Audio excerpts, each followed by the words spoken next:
Hello, and welcome to today's episode. The Bible is referred to as the living Word of God. It isn't a book that is meant simply to be read. It is a perspective-altering substance that is meant to be ingested and absorbed into you. And when it becomes a part of you, it changes you. And that is exactly what it is meant to do.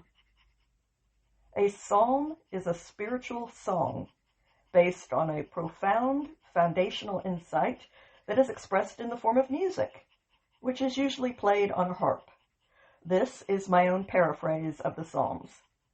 Now, there is an important difference between a paraphrase and a translation, and it is important to understand what that difference is.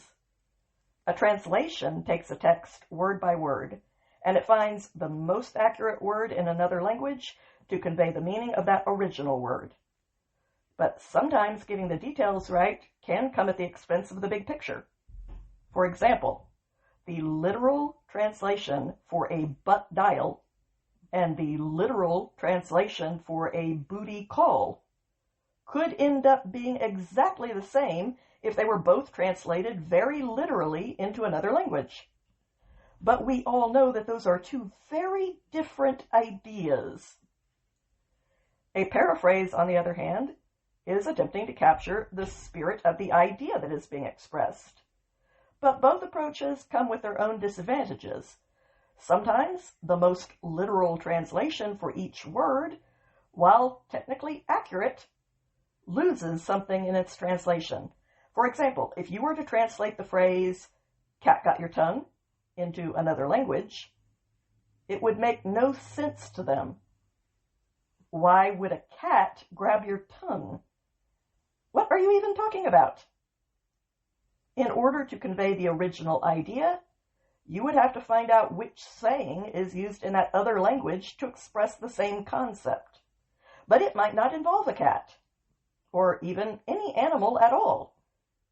So the literal translation would not be a very accurate one. But in a case like the one that I just described, the idea is more important than sticking to a very literal translation that loses all of its intended meaning.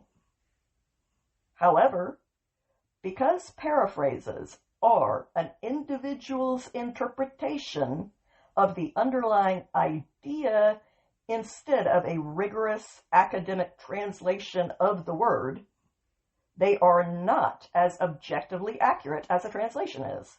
A paraphrase is a lot more subjective, and that makes it much more susceptible to interpretations that are way off the mark of the original text's intent.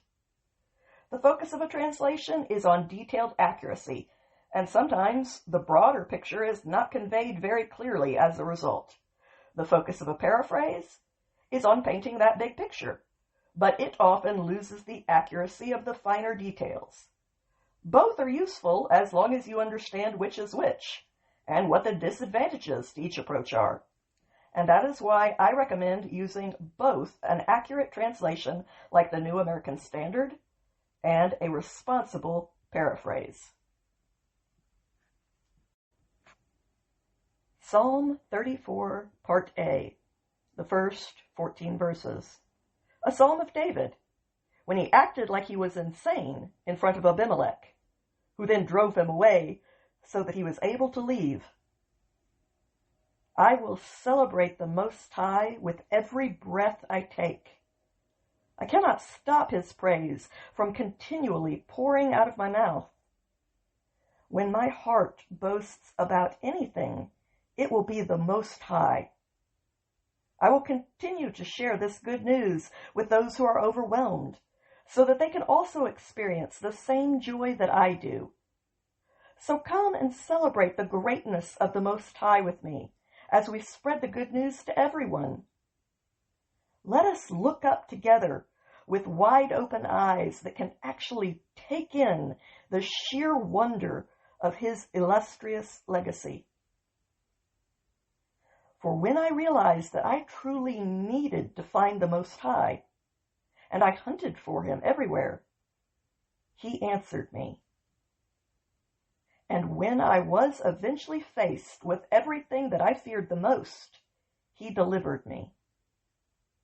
And by allowing me to witness my fears being overcome, he has freed me from a life of anxiety. This is the kind of experience that causes those who encounter him to become so radiant that it is startling to other people. In the middle of a life that is lived absorbing and reflecting the light of his illumination, their faces will never have to blush with shame, for they do not have to try and conceal anything from him. When I was suffering, I cried out, and the Most High heard me in my desperation, and he stepped into the middle of all of my troubles so that he could deliver me out of that sea of chaos. For the angel of the Most High, who has set up camp all around the people who revere him, is there to rescue them. Taste for yourself, so that you can find out how good the Most High is, and so that you can savor life with him. How fortunate and happy are the people who take refuge in him. Stand in awe of the Most High if you are fortunate enough to have been a recipient of his grace. For those who worship him with heartfelt reverence do not have any needs that are not met. Young lions do lack the things that they need, and they only grow hungrier for something of substance to live on. But those who seek the Most High do not go without anything that is good. Come, children, gather around and listen closely to what I have to say, so that I can teach you how to live with reverence for the Most High. Who among you dreams of experiencing a true lust for life? Which one of you loves the idea of living a long life that is full of good things, where they will be able to see an abundance of beauty? Then keep your tongue away from the immoral things that will debase you, and stop your lips before they engage in promoting any misleading deceptions.